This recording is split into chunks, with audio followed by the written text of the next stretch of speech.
The Sumerian history is about 5,000 years older than the Bible.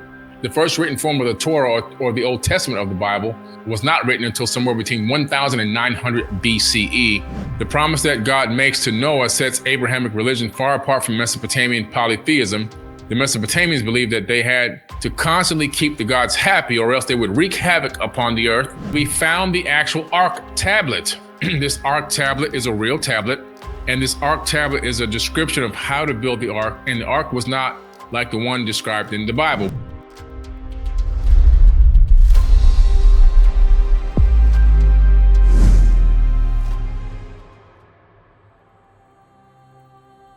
How does the ancient Sumerian religion differ from the Bible? Sumerian civilization was founded around 4500 BCE, before the current era, right? They wrote down their history on clay tablets, but the stories themselves were likely much older and passed down from generation to generation. We know this now for a fact because we found tablets that we thought were like the oldest, and then we kept looking and looking, and we found even older tablets with the same exact story on it. So these stories are actually tens of thousands of years old, not just 6,000 years old, right? So we're talking about a real ancient time. Another thing for me to point out is that the Sumerian civilization records start on average around 6,000 years ago, which is where the Bible got the 6,000 year creation story from. In other words, the Bible or religious zealots believe that the earth is only 6,000 years old. And the reason why is because it's plagiarized from Sumerian tablets, and the Sumerian tablets dated around 6,000 years ago. So to them, in their mind, there could be nothing older than that. And then that got passed down from generation to generation. The Sumerian civilization was founded. So the Sumerian history is about 5,000 years older than the Bible. The first written form of the Torah, or the Old Testament of the Bible, was not written until somewhere between 1000 and 900 BCE. And so we look at one of the oldest parts, or some of the oldest parts of the Torah, which ended up becoming part of the canonized Bible. Not exactly word for word, but most of it in the Old Testament, majority of that, not all of it, but a lot of it comes from the Torah. And the Torah copied their information from where? Sumerian tablets. The Sumerians were polytheists. Polytheism is a belief that worships many gods as opposed to monotheism, which is a belief in a one God system. And so we know for a fact that the Sumerians, the ancient Egyptians, and many other cultures around the world who had their information plagiarized into the canonized Bible were polytheists. They believed in a multiple God system, whereas in Christianity, it became the one God system. Now, there was a situation that happened in Egypt a very long time ago. Pharaoh Akhenaten. Pharaoh Akhenaten is King Tut's father. Nefertiti was King Tut's stepmother, wasn't really his birth mother. Never could really find out what happened to King Tut's actual mom, but I keep looking and looking and looking. But either way, Akhenaten had began to worship Amun-Ra. Now, Amen told him, listen, there's only one God but me. I want nobody worshiping any of these other gods who actually were his relatives. These are the Anunnaki Atlantean people that were ruling over the lands all over the world. The Atlantean civilization was a global civilization. He says, you know what? I want you to begin to force everyone to worship me and give thanks to me. Okay, this is Amun-Ra. And so Akhenaten is like, well, what will you have me do, my lord? He says, the first thing I want you to do is I want you to begin to deface any of the gods that you find around any of the kingdoms. The faces and the bodies of the ancient Egyptian gods chiseled away. Under the order of who? Pharaoh Akhenaten. The beginning of the monotheistic era that he was trying to usher in, and he had amassed a huge following of people that were on board with him. This is where the Bible stole the information for the mass exodus. And when he leaves, he takes with him a huge mass following of people. That was the exodus out of Egypt. Why did the new Pharaoh chase him down, or the new king who was temporarily put in charge chase him down? Because he had taken the Ark of the Covenant out of the king's chamber of the Great Pyramid at Giza, and that was part of their power source. When he crossed the Sea of Reeds, not the Red Sea, he crossed the Sea of Reeds, a much smaller, easier to cross, and closer sea. That's where the water came crushing back. Now, when you read into the geological studies and look at that region like I've done on the planet, you'll discover that we can do a geological rewind of that area. And when you do a geological rewind based on computer simulation, we discovered that there, around that same time frame, there was actually a massive tsunami in that region. What does a tsunami do? It sucks all the water out into dry land. And then what happens when a little while later, the water comes crashing back? Yeah, and so that is the story. So Moses, in my personal opinion, most likely was Pharaoh Akhenaten, who took the people with him. There were no slaves building the pyramids in Egypt. We know this for a fact because their temples in the Giza Plateau region, we found all the actual tablets in there that talk about the workers. It talks about how much they were paid, and it talks about their medical benefits. It talks about arms that were broken, legs that were broken, people that needed medical help, medical assistance. You don't do that for slaves. You don't pay slaves. These people were not slaves. The Enuma Elish, when in the height, heaven was not named, and in the earth beneath did not bear a name. Or the primeval Apsu, who begat them, and the chaos, Tiamat, the mother of them both, their waters were mingled together, and no field were formed, no marsh was to be seen. When the gods, none had been called into being. You see how they talk? They talk like Yoda from Star Trek. Now you know where George Lucas got Yoda's dialect from. He got it from the Sumerian Tablets. And no field was formed, no marsh to be seen. When the gods, none had been called into being, and none bore a name, and no destinies were ordained. Then were created in God's midst of heaven, Lamu and Lahamu were called into being. And so we're talking about here this Tiamat, which actually was destroyed in the Enuma Elish.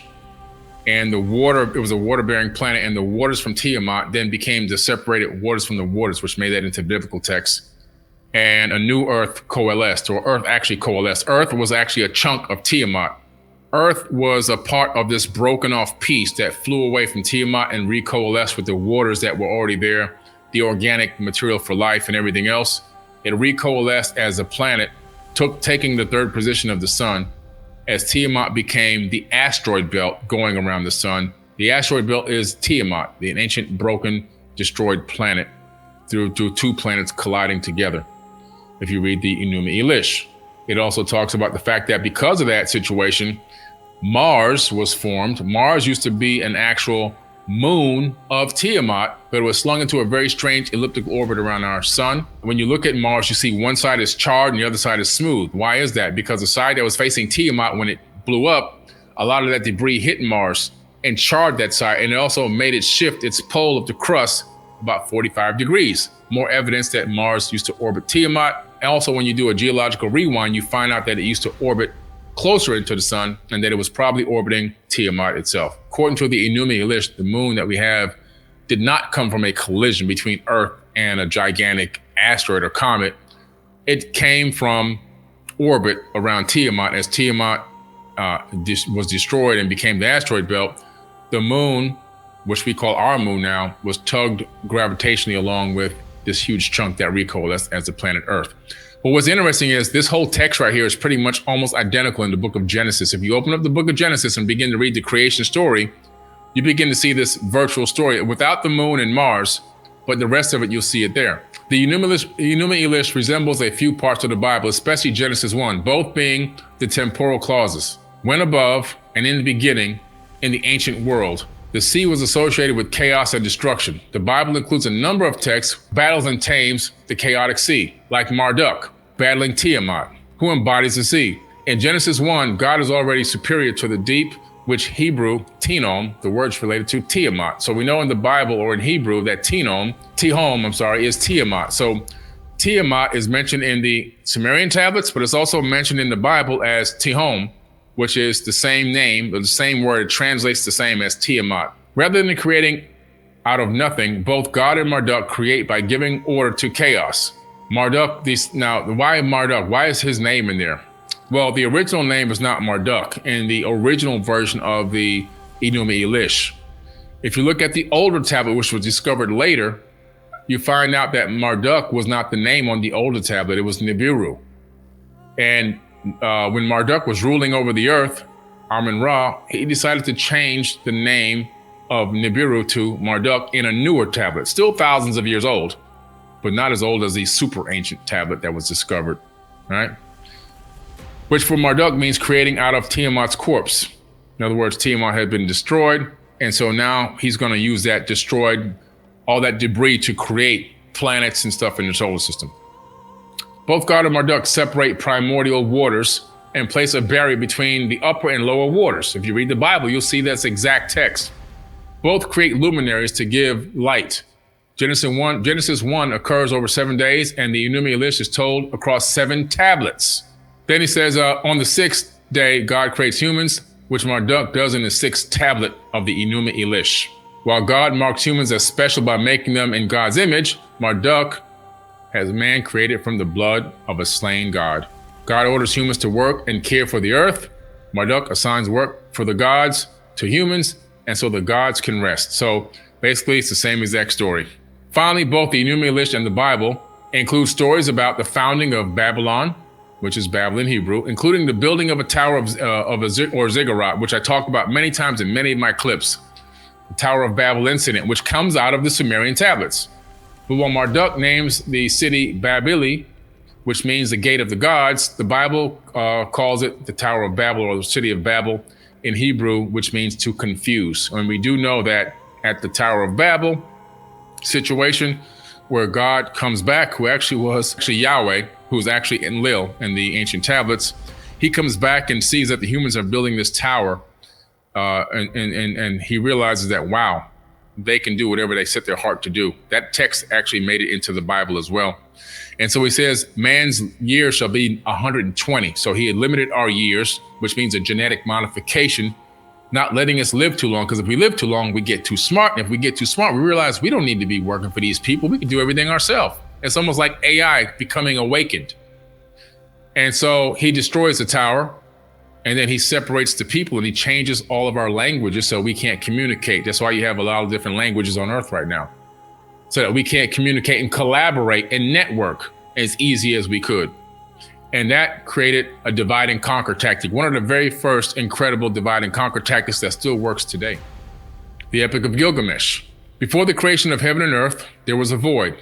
Genesis states that the earth was unformed and void, with darkness over the surface and of the deep, and a wind from God over the water. Though not exactly the same, it implies a similar meaning to the introduction idea of the united heaven and earth. The Epic of Gilgamesh says the same thing. In Genesis, God existed before the heavens and the earth. The Epic of Gilgamesh's introduction is not entirely clear about the gods who existed before the separation of heaven and earth, but we know that they did exist because they talk about them all the time. So we know that the Epic of Gilgamesh, which is a huge story, and out of that huge story, which predates the Bible by thousands of years, you get the story of Noah's Ark, which is a tiny fraction of the Epic of Gilgamesh. And the Epic of Gilgamesh is taught in universities all over the world in ancient civilizations. Eridu Genesis and the Great Flood. In the Sumerian version of the flood story, the gods decide to destroy the human civilization. In the Epic of Gilgamesh, the gods decide to destroy humankind because they are being too noisy while the gods are trying to sleep. But in the Eridu Genesis, they lack a clear explanation as to why they're really doing this destruction. It's just saying that, look, there's a flood coming. Enki, betraying the other gods, tells the protagonist Ziusudra. Ziusudra in the ancient Sumerian tablets is actually Noah in the Bible, of his plan and how to avoid dying in the flood. He instructs him to build an ark. And we found the actual ark tablet. This ark tablet is a real tablet.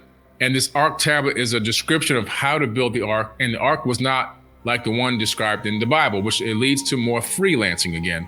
The ark was described to be had built as a round ship or submersible, and it had corridors in there. And the instructions were not to take two ants and two praying mantises and two lions and two sheep and two elephants and all the animals from all around the planet onto this boat, onto this round submersible.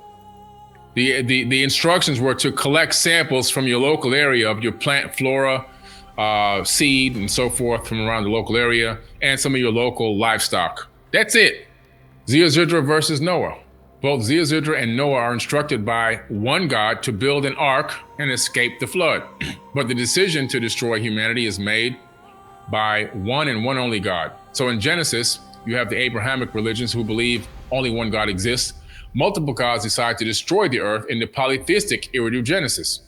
Now, when you read the Sumerian Tablets, you find not only in Genesis, but in other tablets as well, that these gods had collaborated together and that some of them did not want the earth to be destroyed. And they were begging to the leaders, Enki and Enlil, primarily Enlil, who had full control in decision-making, and also Anu, their father, begging to them to please not let this come, not let this calamity happen. And they decided that, you know what? The experiment here had gone wrong. The people had gotten too noisy. They had gotten too wild and crazy. They had gotten too intelligent. We want to just start over. And while this flood, which seems like a directed asteroid strike, while this flood, through whatever method they used, swept over the land and turned all the kingdoms into mud, they actually were on this sky ship crying and weeping, then loathing that their creation had been destroyed. Noah and his family remain human. After the flood, both Ziusudra and Noah are blessed by their gods, but in different ways. Ziusudra becomes immortal. So in the Sumerian tablets, the gods grant Ziusudra immortality by giving him some type of genetic mutation, allowing him to live an extended lifespan. Not necessarily immortal for eternity, but an extended lifespan. In other words, more than the 120 years. And when you look at it, then you see that Noah and his family remain mortal in the Bible version, right?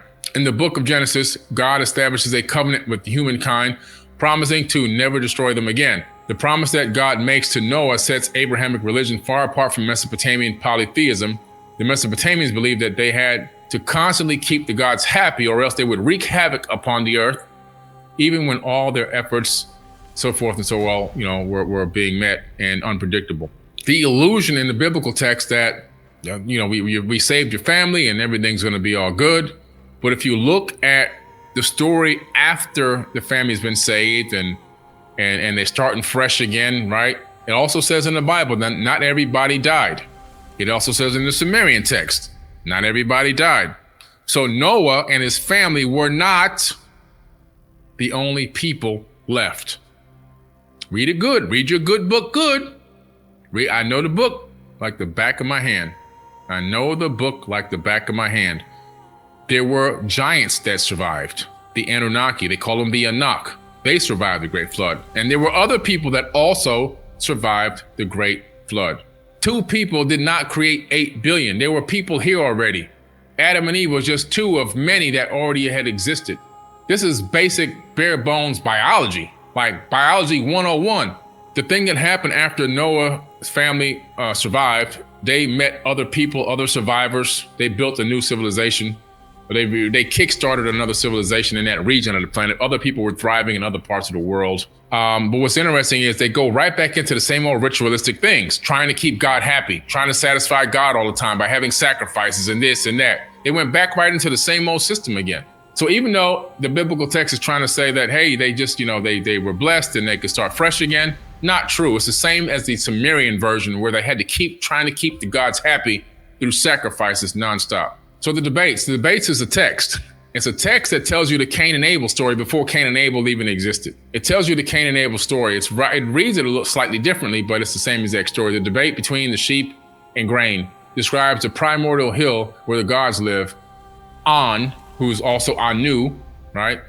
The sky god creates 2 sisters, Ashan, and the goddesses of the sheep, and Lahar, the goddess of grain. An creates these goddesses to clothe and feed all the gods and goddesses on the primordial hill, but they realize that they do not understand how to use their sisters' gifts, so they created man to feed and clothe the gods instead. Later, Ashnan and Lahar fight over which sister has the more meaningful gift. The story ends with the gods Enki and Enlil intervening in the debate and declaring Ashnan the winner.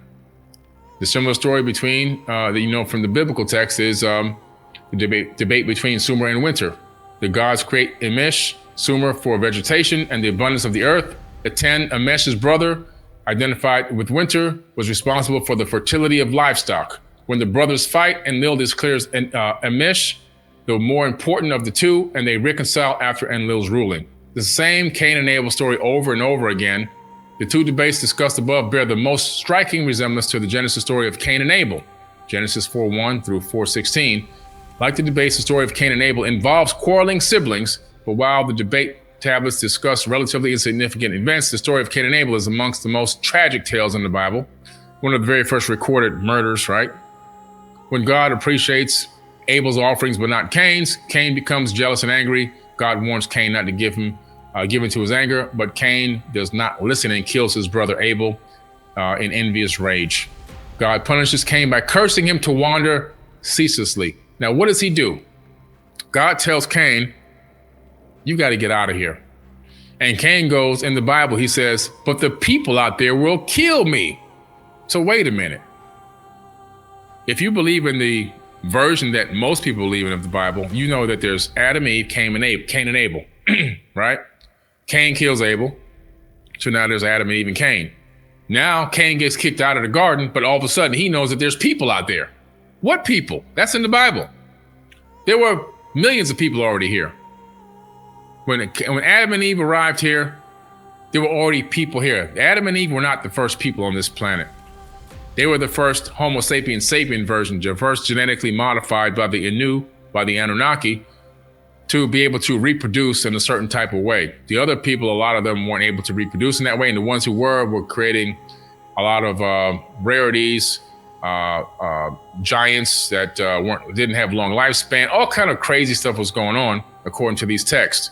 When you look at the story of the Adamu, when Isis says, I'm going to take this baby to term and I'm going to bring forth the first one that works the proper way.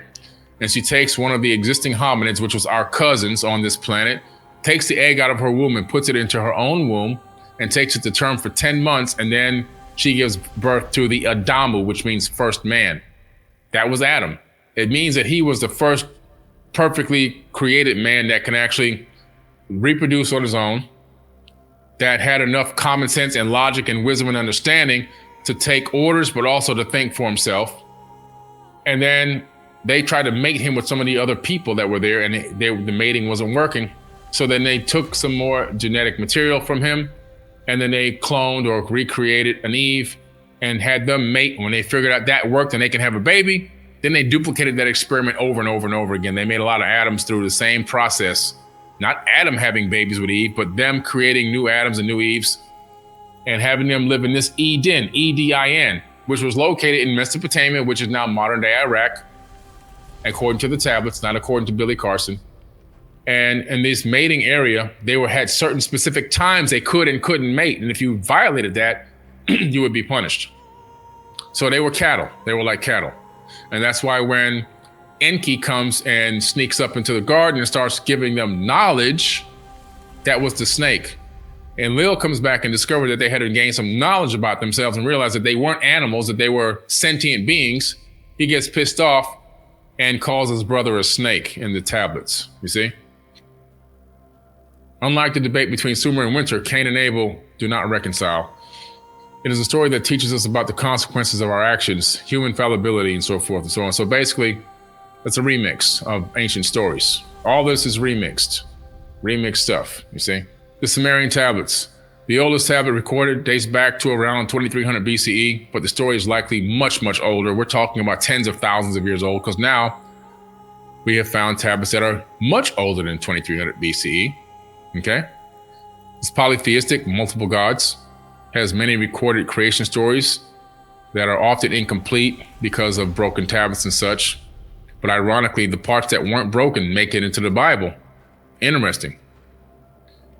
Then you have the Sumerian tradition, which includes the Great Flood story, Eridu Genesis. Ziusudra is rewarded with eternal life.